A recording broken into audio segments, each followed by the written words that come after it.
Hey everybody, we're back with another 2021 Player Outlook presented by RotoHeat.com. This time we're talking to Darrell Henderson, running back, LA Rams. Thank you as always for hanging out and watching these clips. If you do enjoy what you're seeing here, that like, the subscribe, the notification icon, stay up to date with all of our live content, all of our player profiles, or anything else we drop here on YouTube.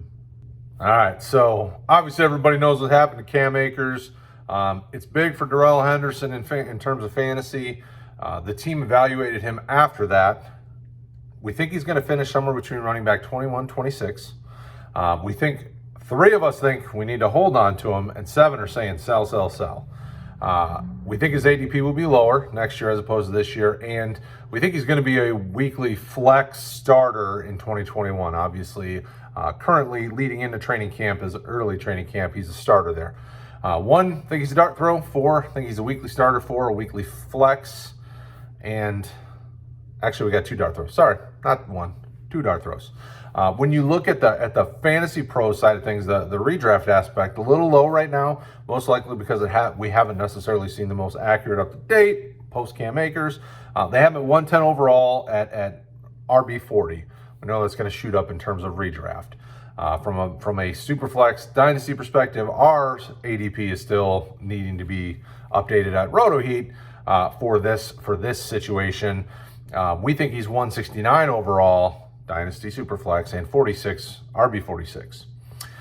When you look at Darrell Henderson has been a fantasy viable kind of depth guy last year with Cam Akers. You know, when you look at the numbers last year, you know, the guy had the highest average per carry on the team at 4.5 yards a carry, and was given 138 rushing attempts to Cam Akers 145. You know, plus he also got involved in the passing game. You know, didn't get a ton of action. I mean, but there isn't a ton of targets to the running backs anyway. You know, 50-ish targets go to the running backs on a yearly basis, typically in a Rams offense. So if he gets the majority of that and they don't bring somebody in, this guy is going to give you some really nice opportunities for valuable fantasy production, and you should still be able to get him at a reasonable price. Now, in a dynasty format, you're most likely going to look to sell him unless you're competing. If you're competing, you're probably going to want to use him. For instance, I have a league that I'm in currently where I have Henderson, and he's, you know, kind of like RB3-4 on my roster. Guy wants to trade for him, you know, is offering pieces like Darrell Mooney and some of those. So my team is competing, so I'm not going to jump all over trading a guy like this. In a redraft format, this guy is an own. I mean, it's easy to go and target him as your RB2.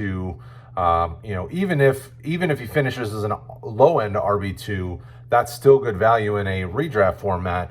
The concern here is with Cam Akers out, some folks will elevate Darrell Henderson to Cam Akers type status, and that's just not valid.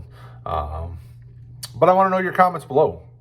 Is he a good replacement for Cam Akers to the point where you can slot him in as an RB1? We know this offense is potent with Matthew Stafford, Kupp, all these wonderful pieces, but does that immediately make Henderson an RB1? Let me know in the comments below. Our team does not necessarily believe that.